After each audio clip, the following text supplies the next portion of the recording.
প্রকৃতিতে হাঁটার প্রত্যেকটা পদেই আপনি পাবেন নতুন নতুন কিছু। প্রকৃতির আসল সৌন্দর্য দেখতে হলে আপনাকে প্রকৃতির মাঝেই মিশে যেতে হবে। কয়েকদিন আগেই আমরা চলে গিয়েছিলাম কেরানীগঞ্জ আমার ফুফাতো বোনের শ্বশুরবাড়িতে। এই নিয়ে কেরানীগঞ্জ আমি সেকেন্ড বার যাচ্ছি। ফার্স্ট টাইম চলে গিয়েছিলাম কেরানীগঞ্জে একটা ক্যাফেতে, যেটা অনেক সুন্দর ছিল। দেন আমরা এই হাইওয়েটা দিয়ে আমার কাজিন, আমি আরও কিছু মেম্বার সহ চলে যাচ্ছিলাম। অ্যান্ড ইয়েস, এই যে তাদের এই বাড়ির মধ্যে কিন্তু একটা স্কুল আছে।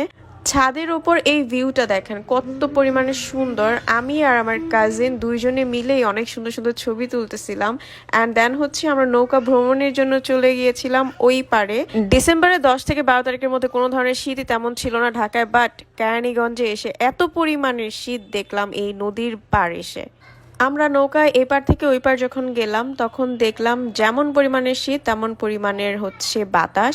অ্যান্ড এই যে এই মহিলাটা ধান মেবি কি করছিল আমি জানি না, কারণ গ্রামে আমি খুব কম যাই আর এসব ব্যাপারে আমি তেমন কিছুই জানি না, তাই আমার প্রকৃতিটা এত বেশি ভালো লাগতেছিল।